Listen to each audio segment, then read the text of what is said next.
Hello everyone, welcome to Math is Fun. Today we will begin our inductive exploration of the area of a circle, where we discover the formula by observing patterns and making sense of what we see. Instead of memorizing right away, we will explore examples, compare results, and draw conclusions together. Through this process, you will understand not just what the formula is, but why it works, making learning more meaningful and easier to remember. Lesson objectives. At the end of the lesson, students will explore the area of a circle using shapes and patterns. Likewise, students will inductively derive the formula for the area of the circle. First, let's have a review first about an area. What is an area? Area is the amount of space inside a shape. For example, area of a rectangle. So, a rectangle is having a length and a width. To find the area, we're going to multiply the length and the width. Area of a parallelogram. So, this is a parallelogram having a base and a height. So, what is the area of a parallelogram? Yes, area is equal to base times height. Area of a triangle. Since triangle is 1/2 parallelogram, so the area of a triangle is base times height divided by 2, or area is equal to 1/2 of base times height. Approximating circle with shapes. We begin with a circle and divide it into 6 equal parts, like slicing a pizza. When we connect the endpoints of these slices, we form a shape inside the circle called an inscribed polygon. With 6 slices, the shape formed is a hexagon because it has 6 sides. At first, the hexagon does not perfectly match the circle's curved edge. However, as we increase the number of slices, the number of sides of the polygon also increases.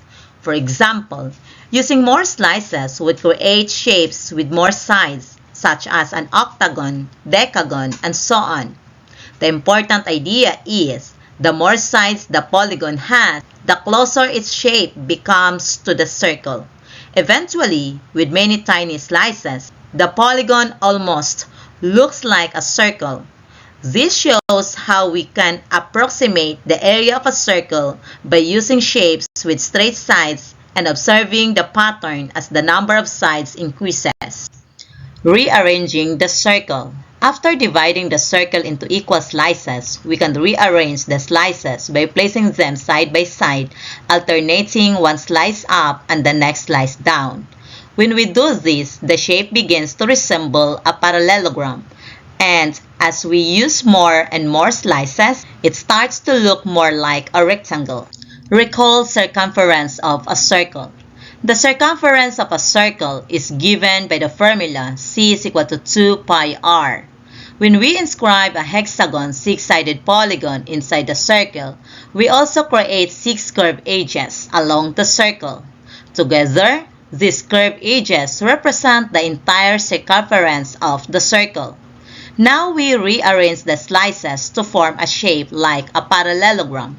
We do not use all the curved edges on one side. Instead, only half of the curved edges appear along the top and the other half appear along the bottom. So the base of the parallelogram is half of the circle's circumference. Using the formula C is equal to 2 pi r, then half of the circumference is we divide it by 2. Also, notice that the height of the parallelogram is almost the same as the radius of the circle. As we increase the number of slices, the shape becomes closer to a rectangle, and the height approximates exactly r. Therefore, the base of our rearranged parallelogram is equal to c divided by 2, which is equal to pi r, or pi times radius. Now let's derive the area of a circle. From our rearranged parallelogram, the base of the parallelogram is half of the circle's circumference, which is pi radius. The height of the parallelogram is almost the radius of the circle r. Using the formula of the area of a parallelogram, base times height, substitute the base and height. Area of a circle is equal to pi radius times radius. So, the area of a circle is pi times the radius squared. Reflection and conclusion. Using inductive reasoning, we derived the formula for the area of a circle. From slices to rearrangement to parallelogram to formula.